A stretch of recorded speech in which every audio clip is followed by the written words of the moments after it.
Ano ba yan, boy? Forever, ano na ba yan? Tormented ka na. Oo. Tsaka yung tolerance mo dyan, hindi nagbabago. Parang pang tao pa rin. Oo. Hindi ka namamanhid dyan. Walang hanggang pain yan. Hindi ka na pwede maligtas dyan kung Hindi na. makaawa kay God. Hindi na. Hindi na kaya kasi yung sabi nga kahit isang patak lang man lang daw ng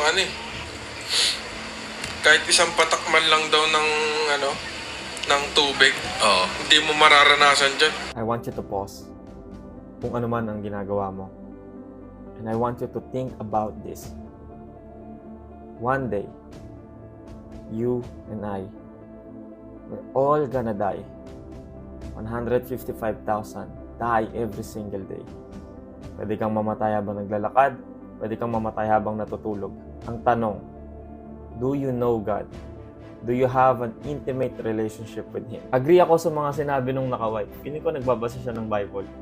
Kasi tunay, hell is eternal place of punishment with unending fire. Hindi namamatay na apoy at hindi 100 years, hindi 1,000 years, kundi forever.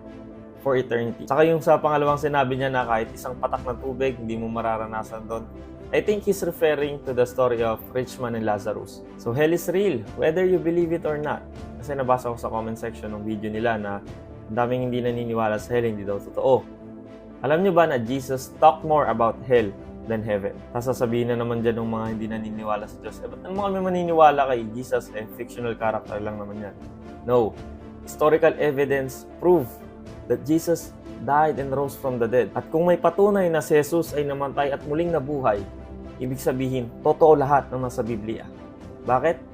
Kasi halos lahat ng prophecy ay napulfill na ni Jesus Christ. Pero gusto kong malaman nyo na yung hell ay ginawa ng Diyos para kay Satan at sa mga anghel niya, yung mga demonyo. So if you go to hell, it's your choice. Imagine, diba? 2 days lang tayong hindi matulog. Ang bigat-bigat na sa pakiramdam. Sa hell, you will be tormented at hindi ka makakatulog doon. Imagine that. And another fact about hell is, it's a place of outer darkness. Why outer darkness? Tandaan nyo, ang hell ay permanent separation from God. At sa hell, hindi mo na mararamdaman ang presence ni God. God is light. So kung wala ang presence niya, outer darkness ka. Unfair ba ang Diyos dahil may mga taong mapupunta sa hell? No. Araw-araw niya tayo binibigyan ng chance at opportunity para tanggapin ang libreng regalo. Ino-offer niya sa atin libreng regalo ng kaligtasan through Jesus Christ. Pero may mga taong patuloy na nire-reject yun. Minsan iniinsulto pa nila ang Diyos. Kaya kapag namatay sila without Jesus Christ in their life, they will surely go to hell. Why? Because Jesus is the only way. Ganun lang kasimple. Jesus is the way to eternal life. Ang katotohanan ay imposible sa ating mga tao ang makapunta sa langit.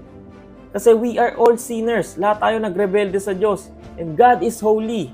Hindi tayo pwede sa presence niya. But He made a way dahil mahal niya tayo ng sobra.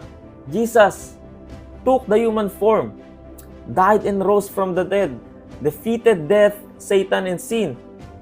Para kapag pinut mo yung trust mo at faith mo sa Kanya, you will be saved. Sabi sa Romans 10 verse 13, for whosoever called the name of the Lord will be saved. That's the good news. Yan yung magandang balita. Today is the day of salvation. Kada hinga mo, kada gising mo ng umaga, opportunity at chance yan na binibigay sa iyo ng Diyos. It will not take 20 seconds. Close your door, bow down, and admit that you are a sinner and you needed a Savior. And that's Jesus Christ.